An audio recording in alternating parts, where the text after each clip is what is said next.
respected elders, friends, young friends, and our Sangha leaders. Rimuchila, thank you so much for letting me do this. It's a great honor. And I think God is also pointing me to one direction. After interviewing politicians, going to all disaster areas and interviewing victims and challenges, now God is asking me to go towards spirituality. This is not my first. His Holiness had once asked me to moderate a session full of other Dharma leaders, interfaith discussion, and I was stuck in the middle.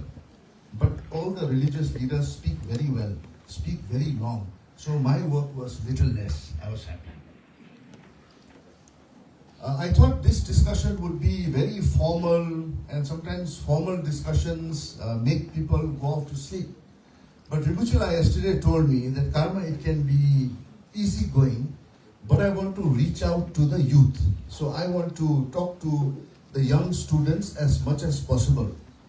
So all the young students who are looking at their phones and all just now, I want you all to come back here with us. Are you here? I can't hear you. Are you here? Yes. Thank you. So what the exercise? So I used to be covering aircraft also. So I used to be reporting on all the different kinds of aircraft. And once I got the chance, again, thanks to our God, to fly on the F-18 Super Hornet. It's a fighter jet. Before that, we do G warming. So I hope you all haven't gone to sleep. We will do some G warming, preparing your bodies to go against gravity. And for students, how do you go against gravity? By not asking questions. Here, Rimuchila wants you to ask questions. So let's practice. If you have a question, you raise your hand. Raise your hand, students. All of you, raise your hands. And you have to say, Rimuchila, I have a question. Yeah. Now, the second is, Rimuchila, I want to share. If you want to share, but don't share too long, because we only have 1.5 hours. Don't tell us your life history. Okay. So now we start. I will read a chapter from his book. His book is very interesting and very simple to read. It will not put you off to sleep. It's in simple, good English. Yeah? So you should read this book if you find it. So I'll try to read a few lines and then bring in Rimuchila very quickly. I'm sure a lot of you all want to hear him. So, the main purpose of us coming together here is to talk about the restless mind. But the book talks about restful mind. Now there's a paragraph on what the restless mind is. The restless mind is frightened of the quiet. It is easily bored, busy, busy, busy. The restless mind overthinks every minute detail and decision of life, often fearful, anxious, or just unable to stop. What if I had done that differently? What if I get it wrong? What if they don't like me? Why did they say that? Am I good enough? Are they good enough? What am I going to do once I have done the washing up? And after that, and after that. We all, I'm sure 90% of us did this early in the morning by picking up our phones and going through the social media feeds. So Rimuchila, to start with, now that is a mind which is not restful. You talk about restful mind, and it's a challenge. Right from the morning, it's a challenge to me. How do we do it?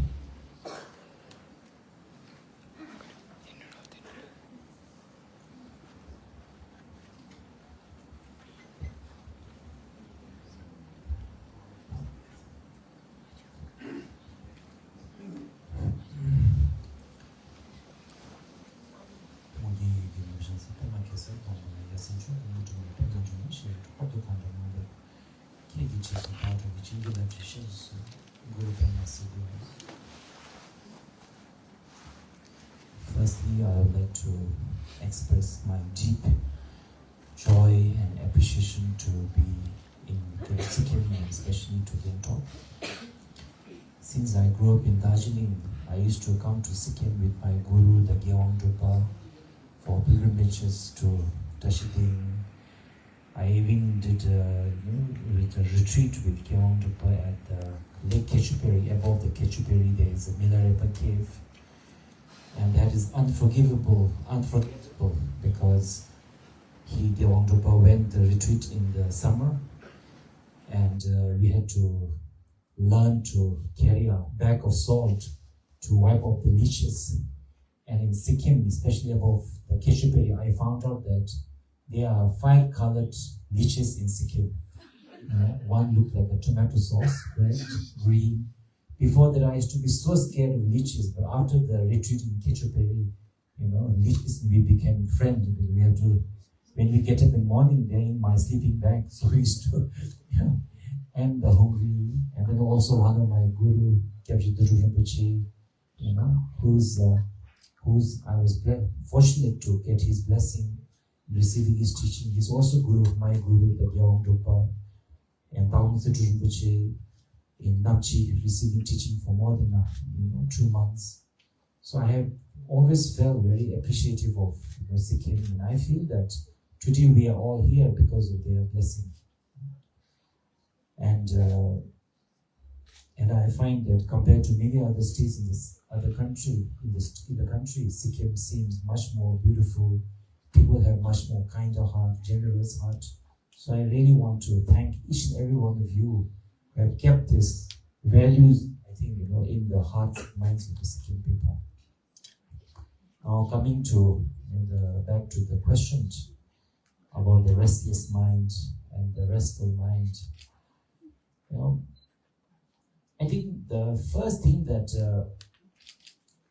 Buddha taught when he got enlightened in Varanasi, the first thing he said is that this is the truth of the suffering, which meant that Buddha said that we have to acknowledge that life is full of up and down. We cannot have a rosy picture that life is going to be all happy. If you are happy all the time, that doesn't mean you are a good meditator. It probably means you are on a drug. You are taking some medicine. Maybe that you are happy all the time. You can't. Life is full of ups and downs and challenges. So Buddha first acknowledge the reality of the life. Instead of chasing after some sort of a, kind of a vision that social media shows, where everything looks perfect, everybody looks perfect all the time. I remember once I was in a shopping mall in the United States. There was a couple, husband and wife, I think, or maybe boyfriend, girlfriend. They were taking an Instagram picture, they were smiling each other so lovingly. After they take the picture, smile disappeared instantly. As soon as the camera was off, they went, almost angry at each other. So I think that what Buddha meant is that understand that reality of life is ups and downs. Once you understand that, then the second question will be, why is my mind restless? Why are we, if you don't acknowledge that you are sick, you'll never go to the doctor. That's why mental health, acknowledgement is the first priority. So I think the first thing is that we have to acknowledge that we all have a restless mind. Life is full of challenge. And then the second question will be, how can we get a restful mind? So I think a restful mind is someone that recognizes the challenge and asks these questions and comes up with the solution. Shall I go on? I should continue. Bless you. So from the Buddhist perspective, when you talk of a restful mind, how do you come to restful mind? Basically, it comes to, I think firstly I will say that it comes to basically compassion and wisdom.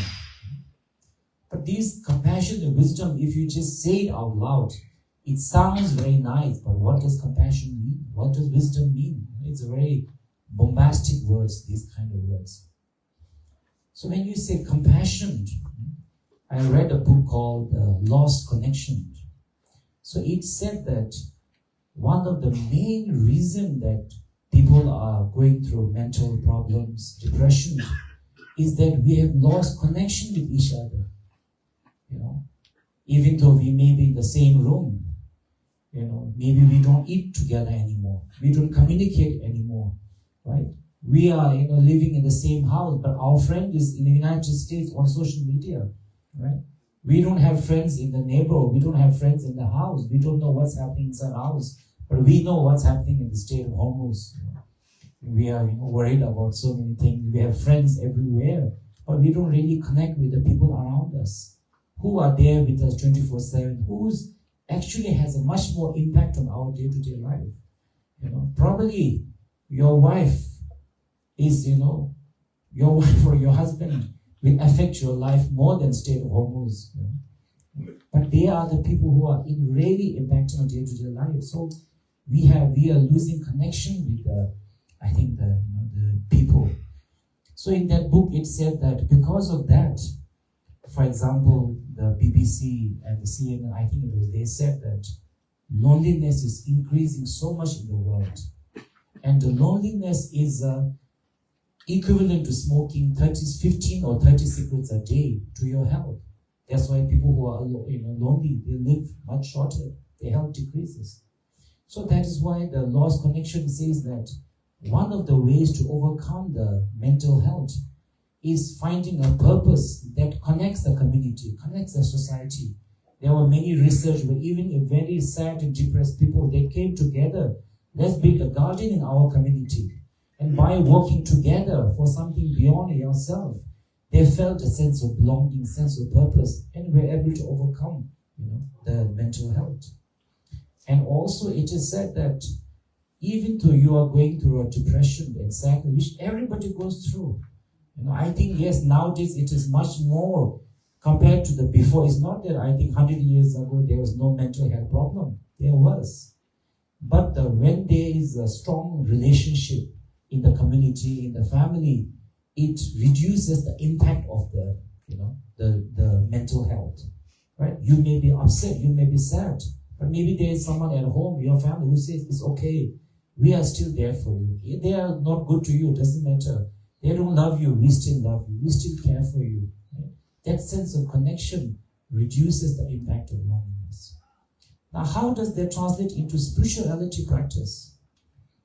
So in any spirituality practice, first thing that we will say is, develop before you do even a simple chanting like Om Mani Padme Hum. What do we say? I recognize that every sentient being, including my family, my whoever they are, wants happiness, doesn't want suffering. Take away the title of the husband, wife, Rai, Limbu, Tamang, rich, poor, VIP, not VIP. And there is a person behind who wants happiness, who doesn't want suffering, right? Let's take away the title of Gyalwa Dokhampa, title of winner of two, national awards, and there is more. And between there is basically a true human being who wants happiness, who doesn't want suffering, right? Learn to see people as a people beyond the label and connect with each other, right? So if you see that, you will see that if you're upset with your parents, you will understand they are also a human being who may not be perfect parent, but they are trying their best as the best they know. There has never been a perfect parent.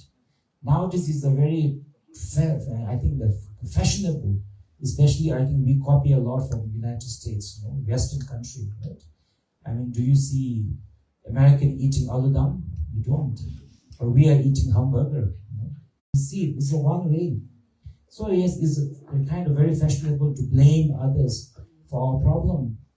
But throughout the history, how you view relationship with your parent, and how parent also views the relationship with the children. For example, I was just talking to Whiteley yesterday. I want to ask them to make a drama, theatrical drama. And in that drama, we'll talk about the importance of children respecting the parent, but also we should talk about the importance of parents appreciating the children. Even if a children, takes the effort to come to the father, mother, and takes the time out, we have to appreciate that. Because appreciation makes someone want to do more, do more happily. Right? So how do we able to do that? Now when it comes to the practice, we say, Om Mani Padme Hum, then the Guru. Before any prayer, we say, may all for the sake of all the mother sentient being who wants happiness, doesn't want suffering, I'm going to do Om Mani Padme Hum. So when you are doing Mani Padme Hum, what are you doing? You are doing meditation. You are training your mind. Few years ago, when I was in Singapore with my friend, he told me that you Rinpoches are always telling us, do Penza Guru, do money, I do 2 hours, what's the benefit? He's my friend, but he's a very sarcastic person. So I also got a little bit upset. I would give him a little bit answer. So I said, I don't know whether it benefits you chanting, but your wife is very happy. Every day she gets 2 hour piece from you. So in a way it is a joke, but in a way isn't it true that if you spend 30 minutes doing some Benza Guru Mani, what are you doing with your body? You are not killing, beating, harming others. From your speech, you are not using harsh words, gossiping, creating controversy, comparing yourself to each other, but doing Benza Guru. From your heart, for that 5 or 10 minutes, you are remembering Guru Rinpoche. What does Guru Rinpoche represent? Compassion towards all the sentient beings. Wisdom, and you are thinking. So every time you do that, you are creating a mental habit, mental habit of compassion and wisdom, and a sense of connection with the sentient beings. Right? And it is said, even scientifically, they say that whatever you think a lot, your emotion, it creates physical neural pathways. If you're always getting angry and letting your anger or sadness, let it happen all the time without providing any sort of method to temper it, control, overcome it, it actually creates a physical neural pathways where it's much more easier to get angry next time, right? So we can't say, I'm very short-tempered and just leave it. You'll become even more short-tempered. So every practice of connection, prayers, etc., is a physically building neural pathway, mentally creating a positive habit of connection. So from one of the key ways to build the restful mind is a sense of connection or compassion. Buddhist word is compassion, modern word is connection. It means the same thing. The second part of the restful mind is the wisdom. What does wisdom mean? Wisdom means that there was once a very old lady who asked a Buddha. She told Buddha, I am very poor, I am old, I am ugly, I am so depressed, mentally depressed. So from that time I knew that depression is not a new thing. Even 2,500 years ago, there was a depression. So she asked the Buddha these depression questions, why I am depressed? She said she is. And then she asked Buddha, why do we have these feelings of happiness, sadness? Where does, all the emotions and experiences, where do they come from? So Buddha said, when you light a fire, where does the fire come from? And he said that because there is a wood and the kerosene and the wind, then the fire comes. When the wood is finished, kerosene is finished, where does the wood go? Where does the fire go? She said, it just, ceased to exist. Fire doesn't come from anywhere. Fire doesn't go anywhere. If somebody is ringing a bell or a drum, where does the sound come from? It doesn't come from, you can't say, I'm ringing a bell. The sound is coming from Siliguri right now. And after the sound is finished, now the sound is going back to Siliguri. No. The person's beating effort, all of that. So Buddha said that whatever experience you are feeling, whatever you are imagining, what you see, are just arising due to condition, cause and condition. It's like the fire and the sound that arises due to condition. That is why sometimes we feel happy, sometimes we feel sad, we feel excited, sad. Even the concept of the rich, poor, beauty, these are conditional, not ultimate reality. So how does it apply to our life? Right? When I was young, in Darjeeling, when I was young, when they talk of the beautiful woman, They used to say, beautiful woman is someone very beautiful face. That's enough. But now, go back to 15, 20 years later, now to be a beautiful woman, face not enough. You have to have a face, beautiful, skin like a glass, You have to, not only your face has to be, even your leg has to be beautiful. Your knee has to be beautiful. You have to shave, you have to wax, because the standard of beauty has risen so much. Right? So what has changed? Conditions, societal concept of the beauty has changed. Right? So if it is something that is not conditional but reality, the concept of the beauty should not change over the time, but it does. There are certain times when if you are a little bit plump, you are considered a beauty. Face like a moon, which means round. Right? So concept of the beauty, concept of the wealth. In the olden days, right? For example, there's one village in Bhutan. Richer you are, means you have more sacks of rice. But in these days, who will keep a sack of rice? They'll keep maybe in the bank account, maybe in the Bitcoin, which is actually nothing but a society's agreement to consider that bit of the information as a wealth. So that is why the wisdom makes you kind of a little bit relaxed about yourself. Right? Imagine that you are the most beautiful girl in the world, most successful person in the world. And if you see yourself from the tiger's perspective, tomorrow there's a tiger. Tiger will not say, wow, she's such a beautiful person. I fell in love with that person. Tiger will say, looks like a good breakfast. I'll eat it. You are a VVIP in the human society, But from a monkey's point of view, you are a very ugly person. You are nothing. Right? Dog will value a bone. Human will value a gold. Right? Does the gold and the bone say, I am valuable? No. Our human concept defines value. Right? And according to that value, we have expectations. And wherever there's expectation, disappointment is there. Right? So the wisdom is to say that, wisdom is to understand that even though we chase success and the fame, this is not something that is conditional, arising due to many factors, and is not something that is permanent. It will change. Right? What was fashionable during our parents' time is no longer now. Even though you are the most fashionable boy and girl in this time, your children will say, look at our parents, so old-fashioned. Definitely it will happen. So basically, the foundation of the restful mind is someone who develops sense of connection with the people and the sense of awareness that everything is a conditional. It is changing. It is not something that is fixed. So these two, development of compassion and wisdom, I will say, is the foundation of the restful mind. If there are any questions, just raise your hand and we will get to you. My question, you touched upon a very serious subject. You initially in your opening comments, you talked about how good Sikkim is, how blessed, how happy the people of Sikkim are. In reality, the statistics show otherwise. We've got a huge mental health problem. We've got self-harm, which is one of the highest, being such a small state, one of the highest in India.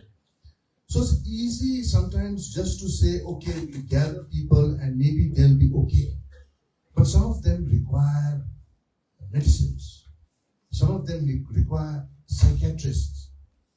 So how do we overcome this and help our community? I just want you to dwell on this mental health issue a bit more.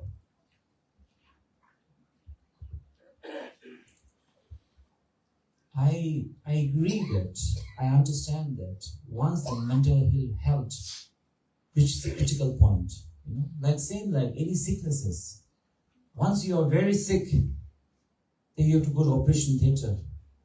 At that time, you have no choice but to do surgery.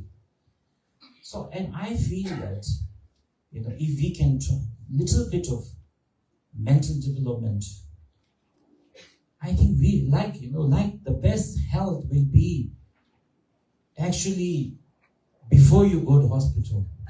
Similarly, I think that, that our mental health is something that we should start taking care when we are already, when we are well right now, relatively well, I don't think that we have to wait until until that, because that at that time, like any sicknesses, once it's serious, it will take a lot of effort. So I think that from our side, prevention is better than cure. That is what I'm trying to share. But Ribhuchara, there is a great pressure with social media. You're watching, you said your friends in America, they're having a great time. You have a sense of jealousy, you have a sense of loss that you are not there, and there are a lot of things affecting the youth today. So, and most of them don't want to come because mental health is still a taboo, and some of our spiritual leaders do not talk about this mental health, like you explained why we do Bezaguru, why we do Om Mani Padme. You said we are kind of diverting our mind away from doing bad. So, how do we embolden our youth to come forward and talk about mental health more openly and say, yes, it's a problem, I'm affected by it, I need help? That is very important. How do we do it? Firstly, I think first and foremost, I think we have to acknowledge that if we are going through mental health, it's normal. It is something that everybody throughout the ages, maybe at a different level, but we all have been going through. Even the very idea of a Buddha is because of mental health. So what is a Buddha? Buddha is someone who had mental health, who overcome mental health, and he's a Buddha, he's a Guru Rinpoche, right? So the fact that we are, I think in the Buddhist society we have saying, Sang Maje Besem, it is saying, we are all not enlightened yet, it's okay. Now don't expect so much of perfection from yourself or from others. Leave a little room for understanding and tolerance. So I think that sort of idea of a perfect life, perfect relationship, it only exists in the movies and social media. Right? Because first thing what we say is that understand the motivation. When somebody is putting something in the social media, it's not there is a motivation behind it. The motivation is to draw your attention and show your impossible life so that you will, maybe you will follow that person, maybe you will buy that product. There's a motivation. I used to walk from the airport, and there used to be advertisement some abroad, some bank, they says, we care for you. I used to think, I don't think that is true. Otherwise, we won't have so much loan and mortgage problems, right? So you have to know that everything that's being put in the social media is not necessarily true, right? Like social media says that, look for the perfect one, look for the perfect couple, look for the perfect husband, perfect relationship. But the question will be, the person who wrote that, do you have a perfect relationship? Are you perfectly happy all the time? So social media has a lot of negative impact, but some good things. And one thing that I like, it says that before you follow someone's advice, check how they are doing in their life. Because if you follow the advice, you'll become like them. And if they are not doing great in the life, you follow. Right? I think you don't want to reach there. So, would you want to tell the students to go off social media? Would you want to advise the parents to restrict your children from using social media all the time? Or should we get out of social media completely and believe in relationships, meeting each other face to face? It is like, somebody was asking me, because I was doing a podcast, somebody asked me, what do you do to unwind? She was asking me in a podcast, you travel a lot, what do you do to unwind? And I said, I'm a human being, like any other. I also enjoy watching movie, be it you all like K-drama. I also love K-drama, Why not? Blackpink also I enjoy. Why not? Which is your favorite K-drama? Yeah, many. What was it? Anyway, I can't remember, but there was one about. Anyway, it's Netflix, no? But I said, that. But what I would like to share is that even though I enjoy the K-drama, for me that is entertainment. That is not reality. I don't expect that if I go to Korea, everybody will be, so loving, so kind, because I have been there. They look quite stressed out. Korea has one of the highest suicide rates in the world. So much of work pressure. I think the gender imbalance is huge. If you really go and live in Korea, I think you probably come back to Sikkim very soon. So that is why I think, so whether we should control the social media or not, I think it will depend on I think it's almost like alcohol. If someone is alcoholic, you should keep them far away from social media. The alcoholic social media. If you are someone who can control responsibility, no problem. And for example, many of my monasteries, including my rooms, we have one alcohol bottle every day. What do? Every evening we offer it to Mahakala. We don't drink it. Thought doesn't even come because we are not addicted to it. So I think that we have to look at what age our children are. Are they able to, understand the social media? Everything is not true.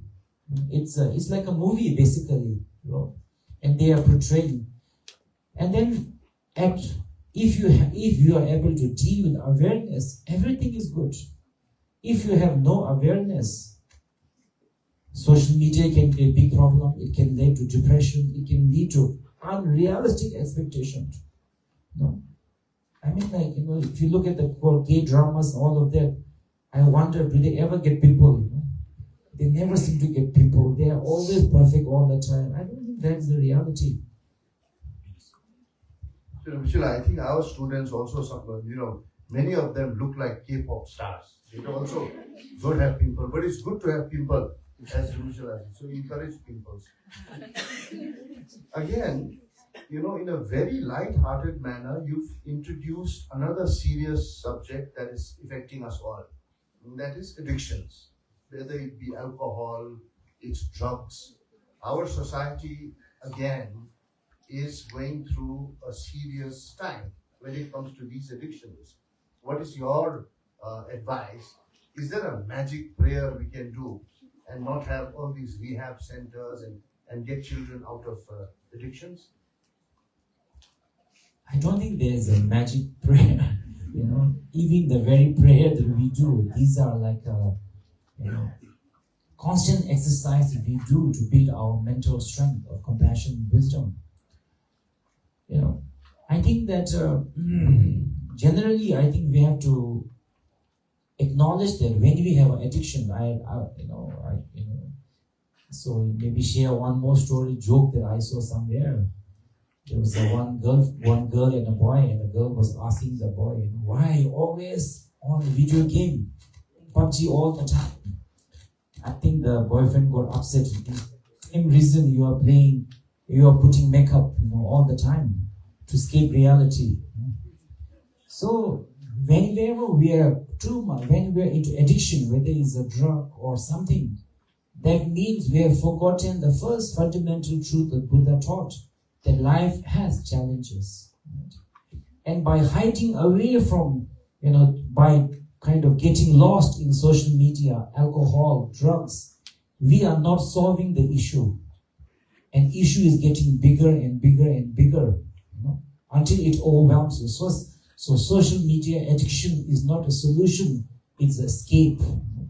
Like any escape, it doesn't deal with the situation. So I think that is what we have to acknowledge. Yes, we can enjoy the social media, but keep it aside for a while and ask yourself, why am I addicted? What is it that I'm trying to escape? And different people are trying to escape different things.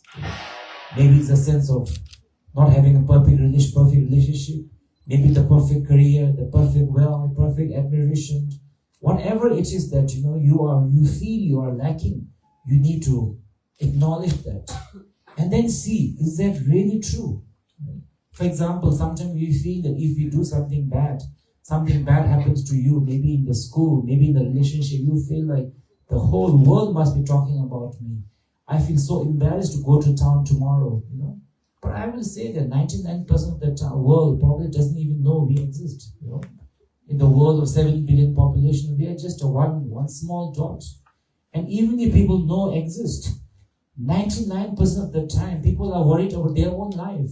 They have no time to think about what is everybody doing. They may talk for a little while. After that, it will just be, it will just be one of the talk.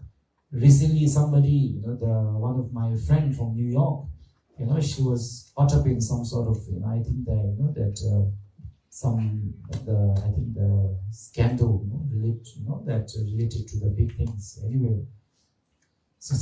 there's some things. So I was getting very worried and getting stressed, and so I was telling her, it's okay, don't worry. In this life, there has been how many scandals, how many, has happened. Now we hardly remember them.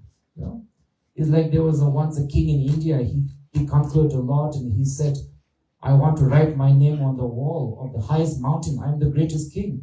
And after he went to the mountain, he came back disappointed because there are so many other names of kings who had come before and conquered. There was no place to write his great name. So, if you look at the life, not just from your own personal point of view, but in a more expansive way, how many emperors have come, how many things have happened in the past. It is not that, that we have to, I think, magnify with overthinking. So we have done about 40 minutes. Students and everyone, if you have a question, please raise your hand, introduce yourself and ask a question for this session, for this section of the talk we are going through. Otherwise, I can ask questions the whole night because I'm trained.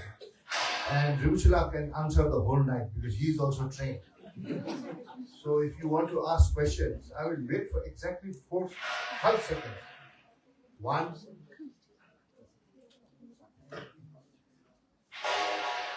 Okay, I think we should continue. There are no questions. So my question again carries on from my addiction question. 1, do we need a spiritual guru? And for us students, because now most of us have forgotten our own language. We because of evolution, our languages, most of us don't understand Tibetan. So there is a big vacuum now between us and the spiritual leaders. I am comfortable talking to you because there is a common language that we share. You're making me understand religion or spirituality rather. Do we need a guru? And how do we kind of reduce this vacuum that we are seeing between Buddhism, especially rituals, and spirituality, which we are thirsty. The young people are thirsty and we are not getting enough of spirituality.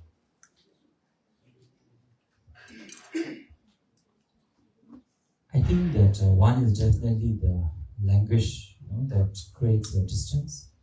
And second is I feel also, I think from us Buddhist teachers also, all of us, including myself, we need to be updated. Upgrade the software according to that one. For example, the karma. Right? Everybody talks about karma and they all feel the karma is something that is very mystical and some above up there, judging you. Karma is, if you put in a very simple way, you can say that if you have argument with your wife in the morning, in the evening no dinner for you, that is karma. Right? Karma is not something very mystical. So Buddha has said very simple way. One thing is for sure that if you want to be a Buddhist practitioner, follower, you have to believe in the karma. But believe in the karma in such a way. For example, Buddha said, I love this proverb. He said that if you want to know your past, look at your present. Which means that you can talk about past life and present life, but you can also talk about, for example, do you have a good health right now? Or you are having liver cirrhosis. That means in the past you drank too much.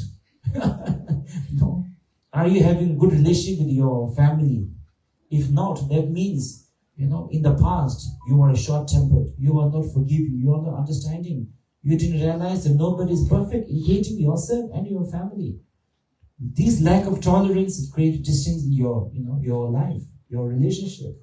If your career is not doing well, look back at the choice and the decision that you made. So that's what Buddha said very simply. If you want to know your past, look honestly at your life right now, your career, your family, your health. And if you want to know your future, you don't need to go to someone to do a mo or someone to sip, or Rinpoche also. All you have to do, he said, is if you want to know your future, look at what you are doing right now. Which means look at the choices and the decision you are making now. We can't change the past, but tomorrow will depend on the choice and the decision we make today as a country, as a society, as a family, as individuals.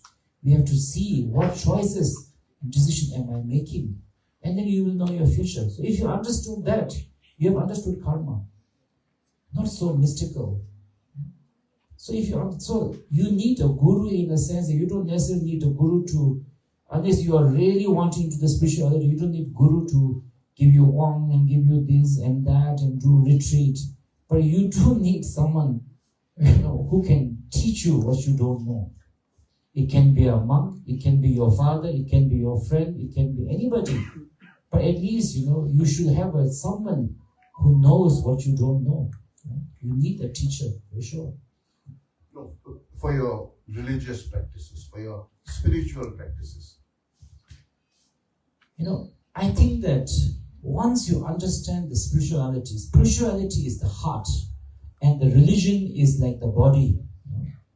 Without the spirituality, religion becomes empty. For example, let's say that religion-wise, let's say I do prostration. That's a very religious thing. But why do I do prostration? It's the spirituality. Spirituality says the reason you should do a prostration is so that you understand that all of we are equal. Maybe by some good karma, he is a minister, he is rich, he is successful, whatever. But they are also born, they have to age, they have to die. We also have to die. We are all human beings. By a little bit of good karma, they are better. You don't have to feel inferior to them. Similarly, if there's someone who is not doing well, because there's some good, bad choice and decision they have made, they are there right now, but tomorrow they might be up. If you look at the politics, you know how many ups and downs there are in your life too. Right? So it says, don't look down upon the people who are worse than off here right now. No need to feel inferior to someone who is doing better than right now. Learn to respect everybody equally. To develop that equality is why we do prostration. Because prostration means humbling our ego and treating everybody the same. Right? So if you understand the spirituality, you love to do prostration. If you don't understand spirituality, then the child is, the knee is paining, this is paining, that is paining. So religion without spirituality becomes hollow and empty. It's also good exercise, Angela. Yeah. So my other question again is coming from your answer. Awareness and ignorance. There are most of us who practice knowing the religion, who we are spiritually connected to the Buddha. But there are those who go to the monasteries once in a year when the exam is about to come. So they go and they offer different things at our Inche Kumba here mostly. And there are some who go when we are sick. So what is the difference here? And if you think that I will become successful by going to God every time and asking for something, then I will also go every day whenever I have an obstacle. How do we handle this?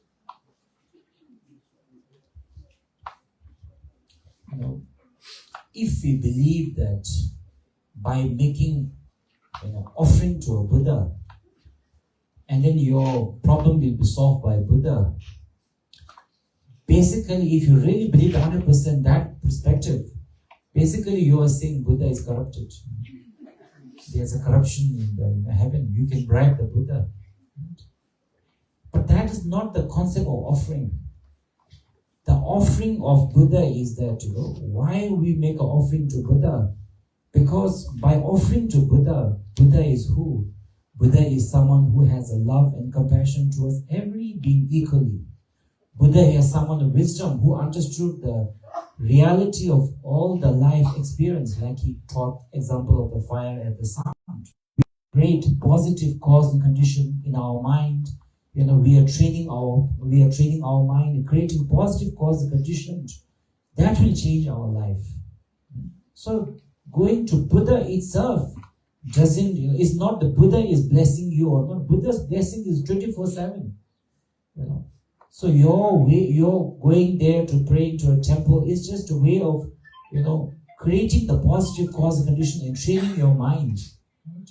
So that is why I think one of the reasons why the YTA to be formed is that Buddha said very clearly that if you make offering to Buddha, Dhamma, Sangha going to temple, if you are good to your parents who gave you life, who kept you in their stomach rent free for 9 months, when you came out with no bank balance, no education, taught you how to walk, talk, if you are kind to them, appreciate them.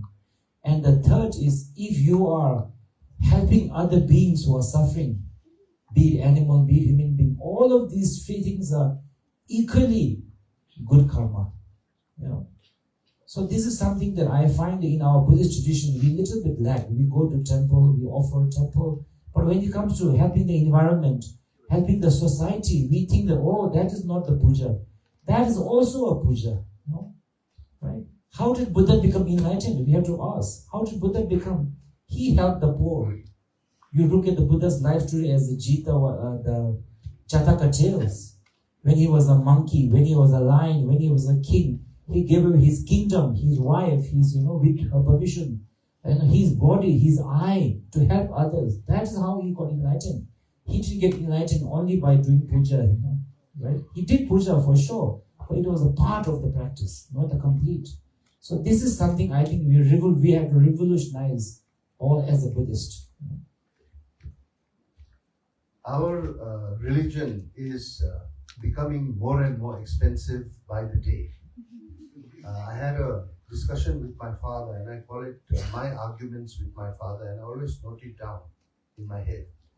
I asked him, if we don't do this chirmi, if we don't do all these rituals, does that mean a poor man can never reach heaven, or he will not get salvation? Is doing all the rituals that we do, and some of it is very expensive, absolutely necessary? Or if a person does not have money, does not have the support, what can be done for his soul? Actually, all our Buddhas and Gurus have said the best ritual is not that you do after somebody has passed away. Best ritual is what you do, how you live your life. That is the best karma. Now, if somebody has not been able to do for that reason, for whatever reason, then the heart wealth they have accumulated, if we use it to, respect to the Buddha, Dhamma, Sangha, help the poor, and then dedicate to merit to the deceased. It's like it will be beneficial, but it is a second option. First option is the way you live your life. If during your life, if you live in a way that benefit others, doesn't harm others, it is said that if you're a really good human being, the moment you close your eyes and open your eyes, you are already, Zantok Perri. No need to do ritual. That's why many great masters in the past say, no need to ritual for me. The way I lived my life was the ritual enough for me. And yes, even if you want to do ritual, we also have to, and I don't know whether it's happening in the Sikkim, but in some other Himalayan society, I won't name the name, but I see that, for example, in the Himalayan, before we used to do prayer for the deceased only every 7 days.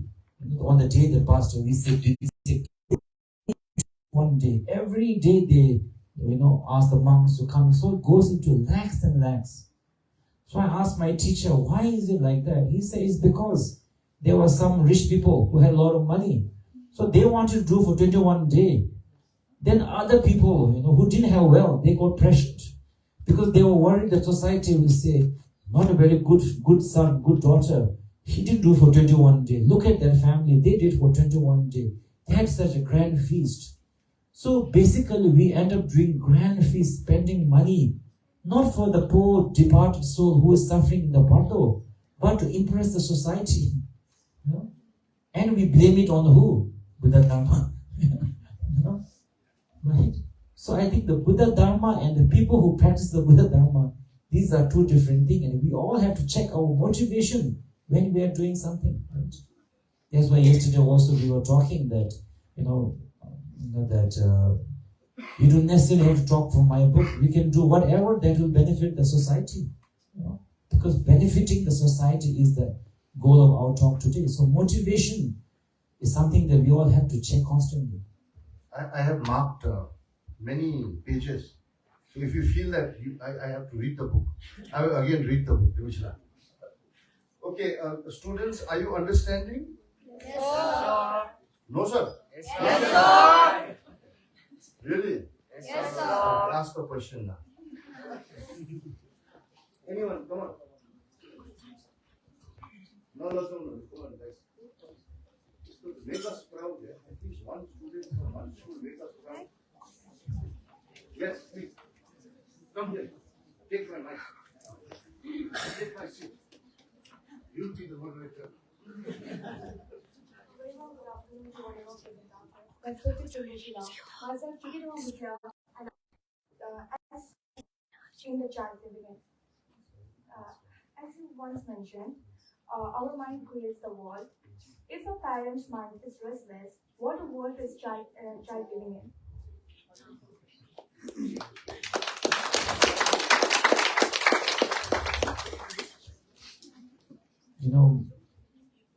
Whenever we are dealing with the life situations, we have to ask ourselves, what can I change and what I cannot change?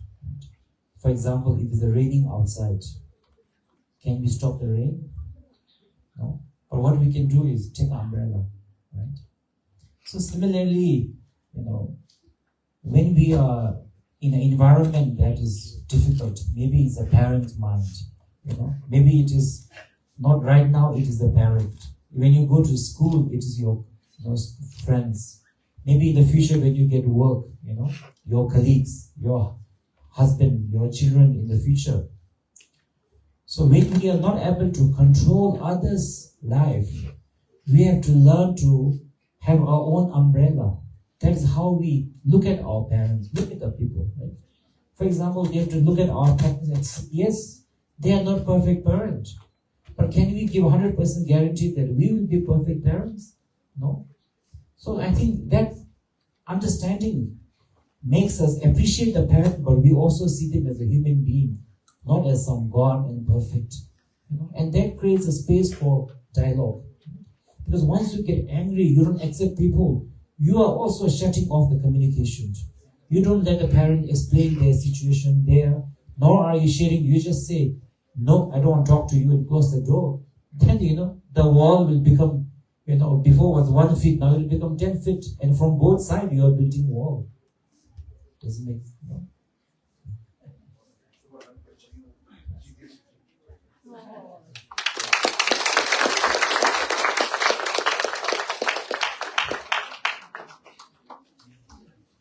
I am so happy we had one question. Another one. Thank you. Another one. We have another one. Yes, sir.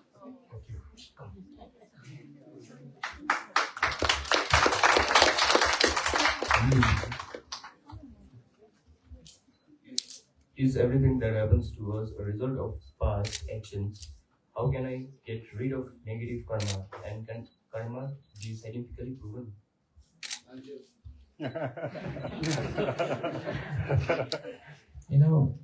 If you understand karma as a result of the choice and decision you make.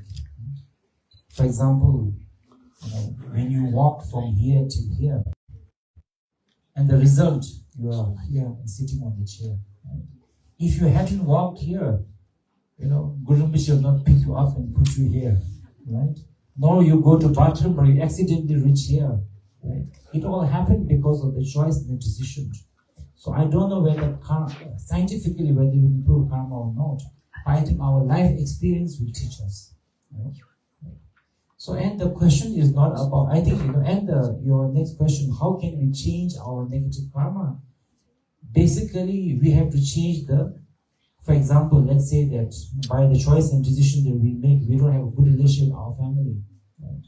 And today we have to make a choice to acknowledge that if it's our mistake, we have short temper, we want understanding, to apologize, to reach out to that person. And also understand other person also take time to reach us. Right? We took 10 years to forgive them, but we expect them to forgive us in 5 minutes, and get disappointed. So you have to acknowledge your mistake. If it's not our fault, but we know their characters like that, we have to accept them, imperfect as they are, imperfect as we are. So if you are able to do that, you will change the dynamic of your relationship. So I think when you talk about changing your past karma, means you have to change the choice and the decision, what you do today. If the karma is fixed for everyone, and why do we have to do sharp-thins at home? Karma is not fixed. That is why we do sharp-tin. Karma, for example, karma means that because of for example, because you took a decision to come here, walk here, that was the karma. But if you sit too long and you're uncomfortable, you have a decision to get up, and walk around. That is the sharp-tin, basically, right? So every sharp-tin, but of course sharp-tin is something, there's two kinds of sharp-tin. One is your decision, your choice, you change, that's the one decision. And another, you ask somebody to, change for you. You do some prayer, you make effort, and then somebody else is changing for you in terms of putting effort, right? For example, you can exercise yourself, or you can hire a physiotherapist to move your leg, So sharp-tin is like that.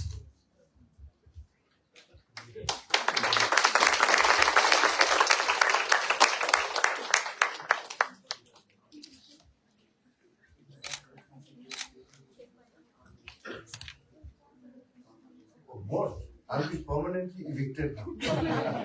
But I'll be happily evicted. Come.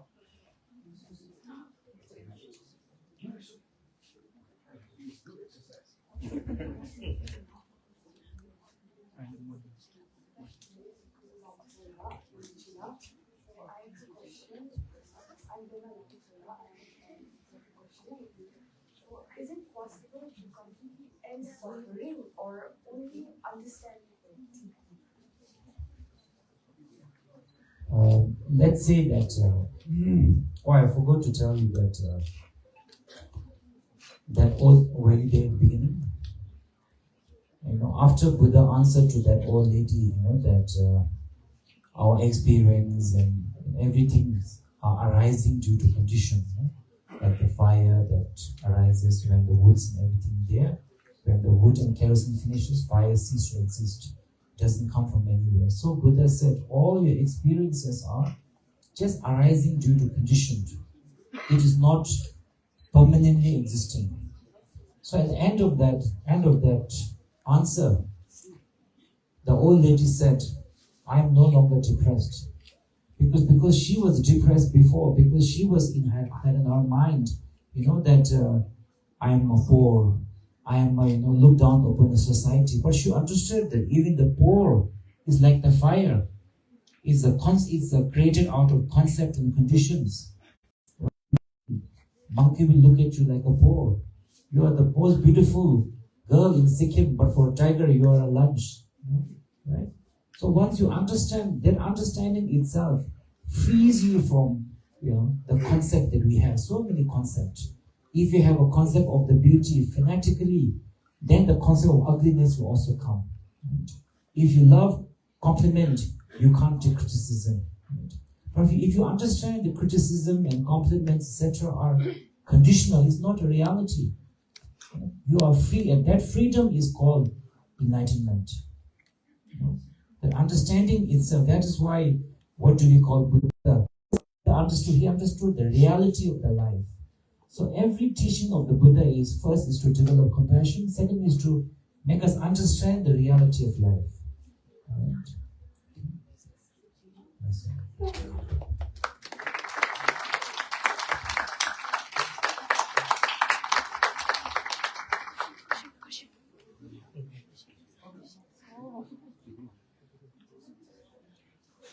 I hope we have enough books.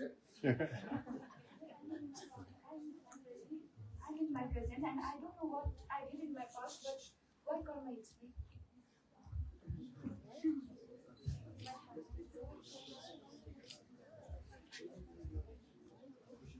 So when we talk of karma, we can talk karma from past life and present life also. So for example, if you say, what is the karma that I am born in Sikkim? I am born into this parent, or this village. Why am I born? Obviously, it's not a choice and decision you made in this life. Right? So then we have to say, this was a choice and decision of the past life. Because if you understand that, like apple comes from the seed, then you have to understand that, because of the who planted the seed, that's why the apple comes. If you plant chili, apple will never come. Only it's right.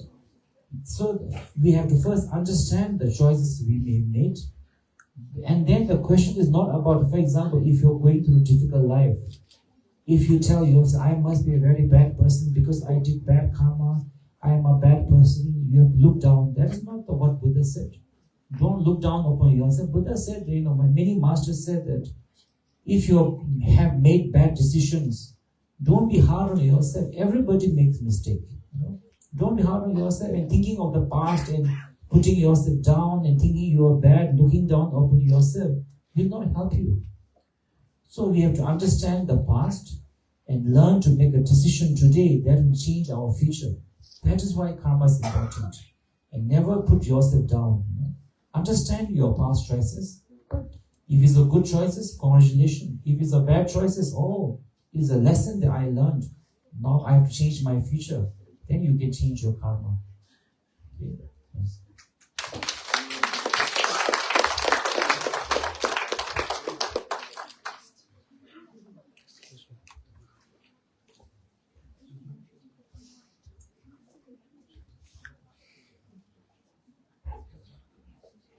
So my name is from Lawrence School.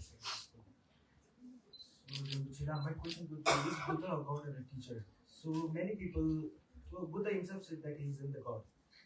And in our Buddhist, many people tend to worship him like a god. And even my parents in my home, everyone worship him like a god. So is he really a god or a teacher? If we have to first ask, what is the definition of the God? If God is someone who can control your life, can change your future, then Buddha is not a God. Because Buddha said that, even if you are doing all the bad things in your life, bad decision choices, even Buddha cannot help you. If you are doing all the good things in the life, even the ghost and the spirit cannot harm you. So it is your karma. So that's why I always say that many Buddhists, they are afraid of the Buddha. Some are afraid of the Mahakala, the Summa. But as a Buddhist, we say that we are not afraid of Buddha. We are not afraid of Mahakala, Guru Rinpoche, because Guru Rinpoche's love is unconditional. Even if you offer him gold, he will love you. Even if you offer him stone, it's the same. But what we have to be afraid is our karma, our choice, our decisions. If you speak something, that's a karma. If you do something, that's a karma. And your mind that, from why you speak, why you do, they are the karma. The karma are three: body, speech, and the mind. So I would say, how you define the Buddha?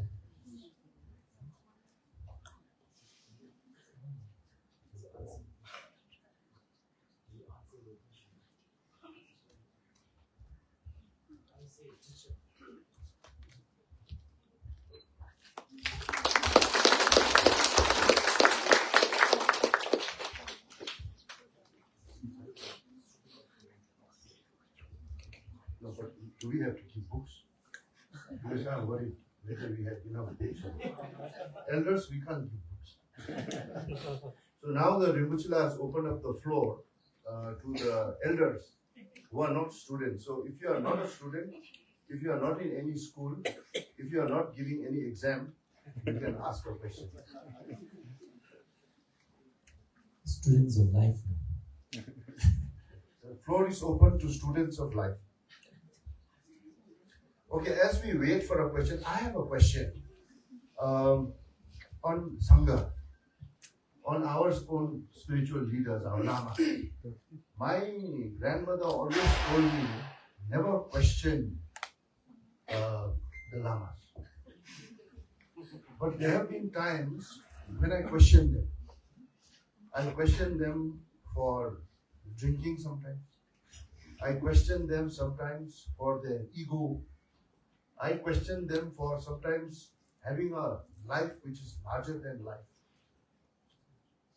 Which makes me wonder, if they are the ones leading our flock, then why does our flock sometimes go to other religions? Because they are finding, say, Christianity more easy to understand and comprehend and more simple. So should I question them? Should I criticize them? Or should I just bow my head and accept my fate? There was one of the stories of the Buddha, Jataka tale. Buddha was born as a lion with a golden skin, and the Devdatta was born as a hunter. So he killed the lion, and he knew that the lion was very respectful to the Sangha. And so he knew that if he can wear a monk's robe and go near the lion will let him come near. So he put a poison arrow and he shot the lion. Because lion was, he thought, oh, it's just Sangha. He trusted. But the lion had enough strength to kill him with one swipe. But that time Buddha was a lion, as a Bodhisattva. But Buddha said, he was about to kill him. He said, even though he is an evil person, he's wearing a robe that has been worn by all the Buddhas of the past. So I respect the robe, not the individual. Why do we respect the flag? It represents the country, not the flag. Flag must be made from Siliguri.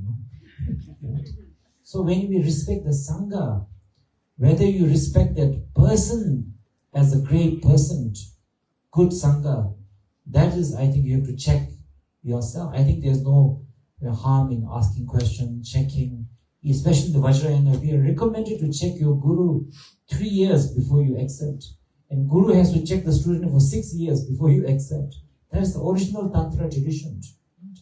But we respect what they represent, the robe, the flag, that we represent. We respect the statue. Not for the statue is made from Nepal or I don't know, Delhi. It's just some metal. But we respect that it represents wisdom and compassion. We respect the scripture, not for the paper, but for what it represents. I think that is important. As individuals, I think we have to question, we have to ask. And the criticism also, I think anytime we criticize, whether it's a criticism of Sangha, criticizing government, criticizing politicians, criticizing anybody, first question we have to ask is, I feel is that, what is my motivation in criticizing? Is it my frustration? Just to let out my stress, I criticize. Or I want to criticize because I want to have my criticism to be a constructive criticism. And secondly, is this the right time to right platform to criticize? And what effect will it have? Right? We have a saying in the Himalaya, rain, when it comes at the right time, is a blessing to the farmer. But when it comes at the wrong time, it destroys the crop. So everything we say also, we have to look for the right moment. Thank you so much. That really clarifies a lot of things that were there on my head. The other question, it's the same question actually, is that we are losing our flock to say another religion. I don't want to name the religion, but they are finding it simple. So when we come across issues like that, should we interfere or should we let them be? Because they've made a choice. one of the reasons I go around teachings, whether it's to sometimes I meet the younger generation, go to school, sometimes I meet elder generation, and I of course talk also differently according to the audience. My job has motivation has never been about converting people, because I think that is not my job. I feel that my job is to prepare a buffet, and then let the people decide. Do you find it delicious? Do you find it beneficial? Right? But to prepare the buffet is the job of the teacher. So it's the duty of each and every one of us who are Buddhist teacher, Buddhist Sangha, Buddhist sponsor, to create an environment where that is comfortable, that's not so complicated. They can understand the Buddha Dharma, they can receive it, they have support, even if it's the financial support. We have to do it. I think it's a high time that now we, the monastic community and the Buddhists, not only do the religious thing, but also go out of our temple to help the society. Make, the school, like my Guru Gyalwa, he built if any of you have watched the movie Three Idiots, Amir Khan's, their school is in Ladakh, that my Guru Gyalwa built, and one of my colleagues, Tuxen, which is the chairman of that school, one of the best schools in the state of Ladakh, Union Territory of Ladakh. So I think it's our time for us to come out of the temple and help the people. Because there is an example that if you are in a desert, lost for 1 week without food and water, what is the first thing you will ask? It will not be, how can I get out? You will ask, can I get water? Can I get food? So if people are suffering in their day-to-day life, for whatever challenge they are going to, if we are not able to address that, enlightenment is the last thing people want. So I think as a Buddhist society, monastery, we have to be able to go out and solve the immediate problems, in any way, material way, spiritual way. I think this is very important. If we don't do that, I think if you do that, that is the best form of interference. And we have to learn from other religions. If there are other religions, one of the things I love about, for example, Christianity, I love is the amount of charity they do. I love it. I admire that. And how they do it also, they are very wise and skillful. For example, if you go to developed countries for example, Singapore, the moment you join the church, 10% of your salary automatically goes to the church. So church has lot of wealth. Now what does the church do? They send this money to the poor countries like Darjeeling, Himalaya, which are Philippines, poor region.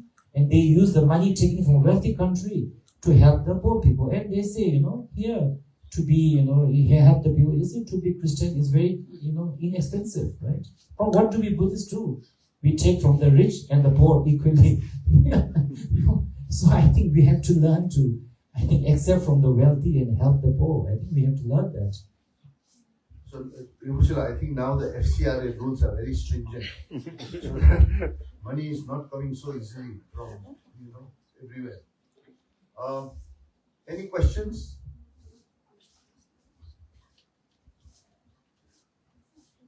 Yes. You can shout from there if you can, or you can come here and join us.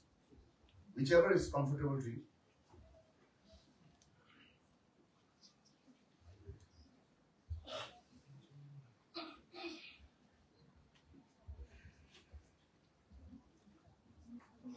I heard this in some Buddhist texts that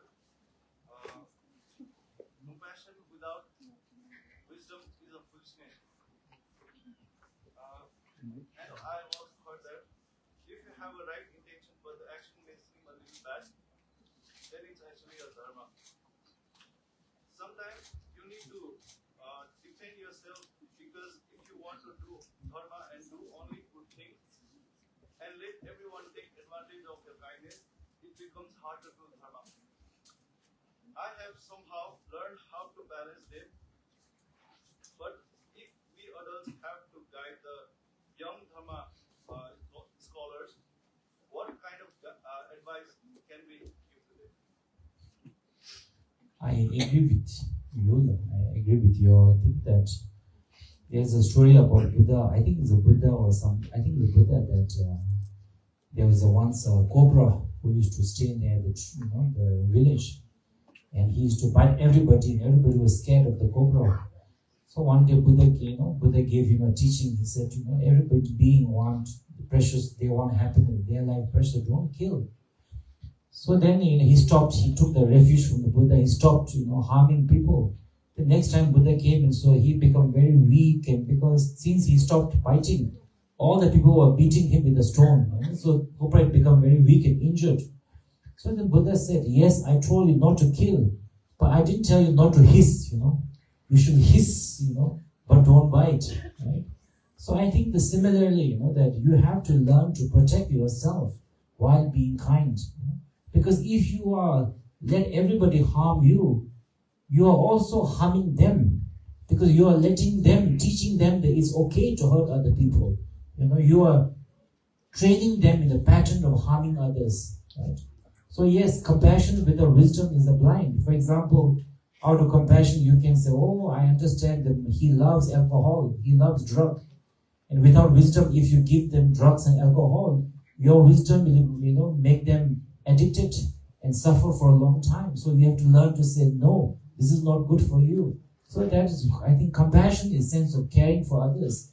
And wisdom is knowing, what consequences it will bring, your compassion will bring. So without that, compassion is blind, like you said. I think it's best to ask you this question. Whenever we practice Buddhism, we have to practice the law of impermanence, and it's the law of impermanence. And it feels good to see the world very in a bad condition, but we are practicing this law of impermanence, that everything is temporary, everything. And sometimes my friends come to me and this things happens to me, then I give good advices from my Buddhist knowledge. But few things that happens to me and I get attached to it and it becomes very bad. So I went through some similar situation recently, and it felt like a knife being stabbed, and twisting. I felt really very bad, and all my spiritual knowledge was at that time I wanted to unlearn everything. So What's the falling if it love? happens to you,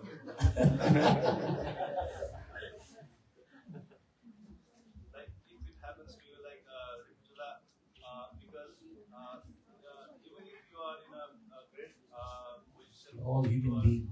yeah, you are a human being, and sometimes most of the time you give advices to others, but I guess there are some moments that you feel very hurt, and at that time, how do you try to practice without attachment and When we say we meditate, that everything changes. When Buddha passed away in Kushnagara. So Buddha walked from, I think, the Vaishali to Kushnagara, almost 600 kilometers. He walked because there was 2 students that he had to teach. Just to teach the 2 students, he walked 600 kilometers for almost many months, and he passed away in Kushnagara. And the last thing he said was, all the compounded things are subject to change. Right?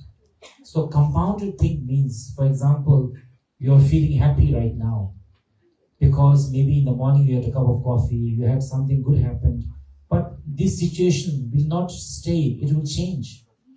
That is why, relationship, feelings change, people change, situations change, weather change. It is not something that you meditate and then you have to, it becomes true. Even whether you meditate or not, it is the reality of the life. That everything is constantly changing. And what we have to take away from that, since everything is constantly changing, how can I utilize this changing life as much as possible? For example, in another 10-15 minutes, we are all gathered here right now, but that will change. You all have to live our own way. So if I say, no, I want all of us to stay together and lock the door, then it will become not a meditation talk, it will become a kidnapping session. So the question is that we all have to depart, but while we are together, whatever duration, condition, can we make each other happy? Can we do something that is beneficial? Can we say something, Because usually when you forget that, even in the relationship, 90% becomes insecurity, 10% becomes true love and caring. Because we are trying to keep something permanent, like a river, Tista river, from the flowing, sun rising and setting the east. We are trying to keep it, which we can't. So rather than worrying about that, why don't we enjoy the sun while it is there and, live in a meaningful way, right? And if you look back at your life, maybe when you are, 70, 80 years old, everything you have gone through, heights and the lows, will be like a dream, like a memory. Maybe in the picture you can check, but everything, every experience of life is yesterday is today's dream. Today we are gathered here, tomorrow it will be a memory.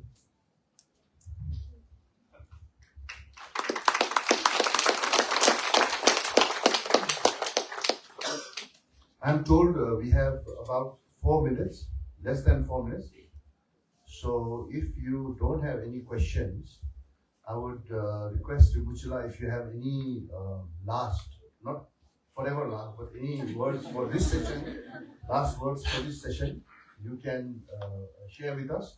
After that, I'm going to speak like the other national TV anchors and not let anybody speak.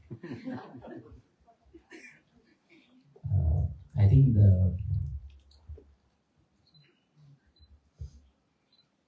if there is a can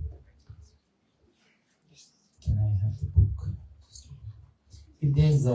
If you can't read entire book, if you can't remember everything we have talked here today, if you can remember just the dedication, just the dedication. It says, I dedicate this book to His Holiness the President Gyalwa, by whose grace I have developed. I'm not saying I'm perfect, I'm saying I have developed the confidence to understand that the source of all happiness and pain is none other than one's own mind. If you can just take that back home with you, then you will understand that yes, we will all go through difficult experiences, but all of the source of all of these difficult as well as wonderful experiences are coming from your mind. That person doesn't feel pain nor joy. It's the mind that is experiencing everything. Right? For example, let's say that you love your friend right now. If somebody criticizes your friend, you will say, how dare you criticize my best friend? You will fight for that person, fight that person. But if tomorrow you have a disagreement with your friend and somebody else criticizes your friend, you will say, actually you were right. My friend was a very bad person. I didn't know before. It's good, let's cup of coffee and let's talk back about my former friend. Right? What has changed? Your attachment has changed. Before you liked that person, now you no longer like that person. Then, so understanding that it's from our mind that we project happy, sad, rich, success, and the society's agreement with it confirms, validate our concept. If you are just able to take that away, then no matter what difficulty we go through in your life, you will always know that within myself, I can find a solution. Maybe for that solution, you need to go to Himalaya, you need to go to temple, or you need to go to a holiday, but you know that within yourself is the solution. And that is one of the best things that I value from being, having received the teachings from my guru. This is the best gift I received from my teacher, that confidence. So I think that's the last, I think that I would like to request everyone to take back home. Yes. Thank you so much. I would just like to thank Ribuchila so much, very, very much for honoring us and being here and giving us your words of wisdom. For me, I need a guru like you, so please accept me as one of your disciples who will come to you every now and then for pearls of your wisdom. Some real pearls are also welcome, sir, if you have. I accept that. I will end with my lines from my favorite movie. I don't know why, but his talk reminded me of my favorite movie, which is Kung Fu Panda. Because of my son, I watched Kung Fu Panda a lot of times. And the line is very important because he said, yesterday is history, tomorrow is a mystery, today is a Present. gift. Present, you have to stay later. So it is all about present. And what he taught us also is about present. So try to be alive at the present. When I'm here with Rimchla and I feel the presence and I feel the goodwill of all of you, I have goosebumps. And that is my being here, my respecting all of you by being in the present. I will just finish by reading one paragraph. It's not very long. It's amazing how often our minds drift in time away from the present into either the future or the past. So developing ways for bringing ourselves back into the moment are very helpful for cultivating the restful mind. This is everyday mindfulness. For example, when you are reading to your child, rather than thinking about the shopping list or all the things you have to do at work tomorrow. When you are eating, you are doing just that, eating. Tasting each mouthful, taking your time. It doesn't mean we never plan for the future or remember the past. But we remind ourselves every now and then during our day to be right here in the present, relishing every experience. We explore this everyday mindfulness further in part 3 of the book. So please buy the book or get the book and read it. Then only you'll be able to get to part 3. Thank you very much everybody.